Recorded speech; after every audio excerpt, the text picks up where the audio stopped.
full game highlights here. Of course, the Avs with a 6-3 final score, but let's head to the first period where it's Ross Colton who gets the party started for the Avalanche after a nice little play from Lehkonen.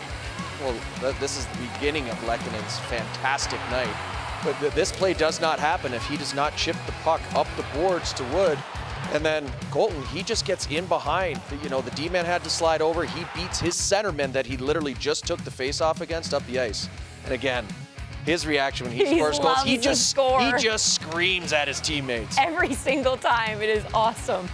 All right, well then Devon Toews with Curtis McDermott in front of the net. He cashes in. Well, you like this seeing eye shot. I love Toews. He's just trying to put the puck on net here. He's not trying to do a big slap shot bomb. For all the kids out there, this is a perfect opportunity to watch. Toews isn't trying to rip a 100-mile-per-hour shot. Nope. Get it on net. Then it's the Capitals with a pushback after trailing 2-0. Malenstein gets them on the board. Well, this is a lack of coverage, which is structural, right? This is a structural thing defensively that lacked, and boom, it ends up in the back of your net. Structure was one of the things Bedsy talked about.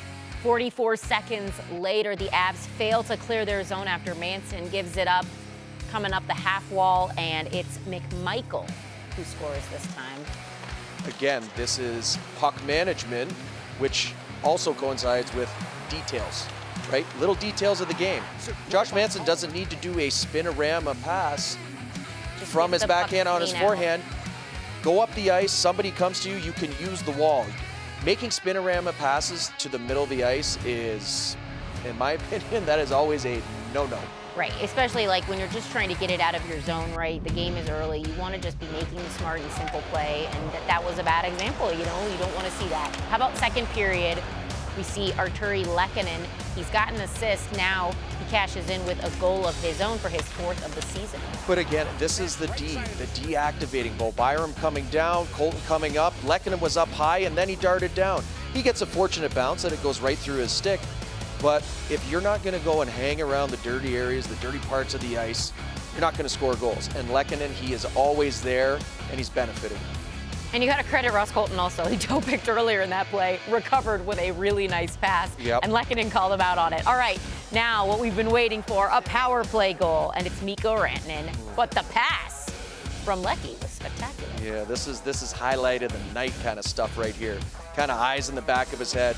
But even in the interview in between periods, and I love Mikko's reaction. Wow, what a pass. Wow. Right, but he says he knows where his players are. Yes. Right? That's a guy that watches video and does the right things. And Mikko likes to hang out there. Those guys obviously close to off the ice. They kind of have an ability to read each other. All right, here's where things get a little dicey. Washington gets an opportunity on the power play after that hit from Wilson. Hot. It was a terrible call. It was not an elbow. But anyways, it happened. They get a power play opportunity, and they get a power play goal. Well, I think we've seen this, I don't know, how many times has Ovi scored from that area? I would say probably legitimately out of his 800-plus goals, probably 300 of them. Oh, that easily. is insane. All right, well, how about the Avalanche, right? We saw it earlier that Kale makes that great play to prevent them from tying it, and then the Avs take advantage of their empty net. Lehkonen, his 2nd goal of the night, 4 points for him. Miles Wood would also contribute to an empty net goal, and the final score reads 6-3.